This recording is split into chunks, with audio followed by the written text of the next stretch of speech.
Baie welkom by die voorlesing van die Afrikaanse Sabbatskoolles vir blindes en swaarsiendes. Hierdie lesse word voorsien deur die Wêreldkonferensie van die Sewende Dag Adventiste Kerk. Die voorlesing van die les word aan u gebring deur SSL in samewerking met Adventiste Wêreldradio Afrikaans en word voorgeles deur Marlena Nel.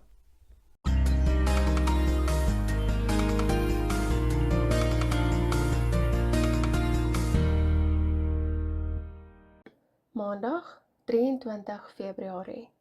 As jy volhard in die geloof. Kom ons open met gebed. Liewe Heer, ons sê vir U dankie dat U altyd met ons gesels deur U woord. Help ons asseblief om U stem duidelik te herken. Ons bid dit in Jesus naam alleen. Amen. Lees Kolossense 1 vers 23. Wat dink jy bedoel Paulus met gegrond en vasbly in die geloof?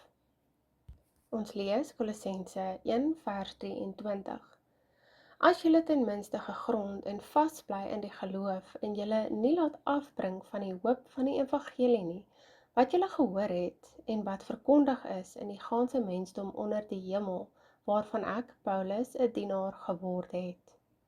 Ons lees ook Kolossense 2 vers 5. Want al is ek ook na die vlees afwesig, tog is ek by julle in die gees, en ek verbly my om julle goeie orde te sien en die vastigheid van julle geloof in Christus. Ons lees ook Efesiërs 3 vers 17.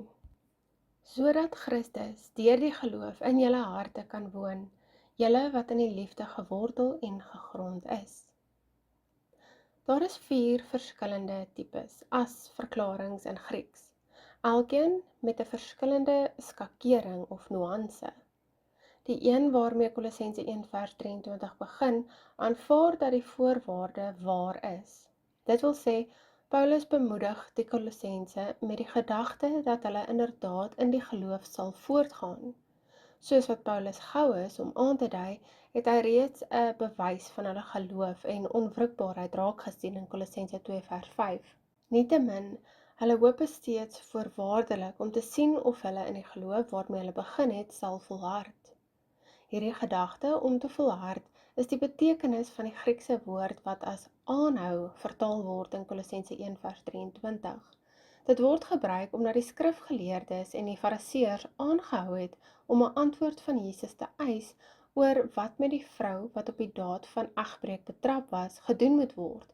Johannes 8 vers 7 wat lees, maar toe hulle aanhou om hom te vra, het hy hom opgerig en vir hulle gesê, laat die een van julle wat sonder sonde is, die eerste klip op haar gooi.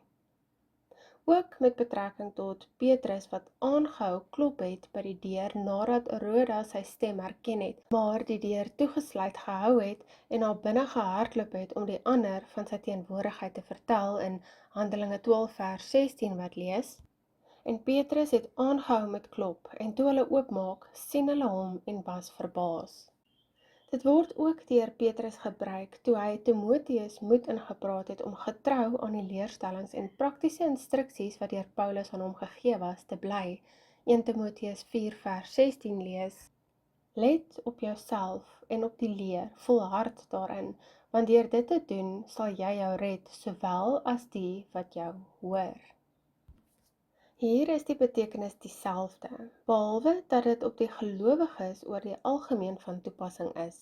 Soos wat ons in die volgende week se les sal sien, is Paulus bekommerd dat die Kolossense mensgebaseerde gebruike sal najag in plaas daarvan om aan die hoop vas te hou wat deur die evangelie aangebied word. Ons lees byvoorbeeld Kolossense 2 vers 8, sowel as verse 20 tot 22. Pas op dat niemand julle as 'n buit wegvoer deur die wysbegeerte en nietige misleiding nie, volgens die oorlewing van die mense, volgens die eerste beginsels van die wêreld en nie volgens Christus nie. As julle dan saam met Christus die eerste beginsels van die wêreld afgesterf het, waarom is julle, asof julle nog in die wêreld lewe, onderworpe aan insettinge soos raak nie, smaak nie, roer nie aan nie, almal dinge wat deur die gebruik bestem is om te vergaan, volgens die gebooie en leringe van mense. Kolossense 2 vers 8 en vers 20 tot 22. Die woord gegrond verwys daarna dat 'n soliede fondament van geloof en liefde wat op God se woord gebaseer is, gelê was. Ons lees byvoorbeeld Matteus 7 vers 25. En die reën het geval en die waterstrome het gekom en die winde het gewaai en teen daardie huis aangestorm en dit het nie geval nie, want sy fondament was op die rots. Ons lees ook Efesiërs 2 vers 20. Gebou op die fondament van die apostels en profete terwyl Jesus Christus self die hoeksteen is. Ons lees ook Efesiërs 3 vers 17. Sodat Christus deur die geloof in julle harte kan woon, julle wat in die liefde gewortel en gegrond is. Verwant aan hierdie gedagte is die Griekse woord wat in die Afrikaanse ou vertaling van die Bybel as vasbly vertaal is en wat na 'n onbeweeglike struktuur verwys en om nog meer daarop uit te brei, na 'n Christen wat hom of haar nie laat afbring van die hoop van die evangelie nie, Kolossense 1 vers 23.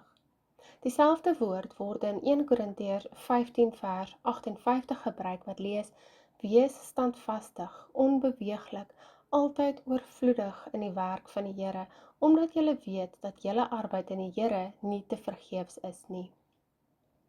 In teenstelling met die algemene geloofsopvatting van eenmaal gered, altyd gered, is Paulus besig om iets heeltemal anders te sê. Wat is jou ondervinding al met betrekking tot hoe belangrik dit is om aan te hou om geloof te beoefen? Dit wil sê, hoekom moet jy altyd 'n bewustelike keuse maak om aan te hou glo? En wat sal gebeur indien jy dit nie sou doen nie?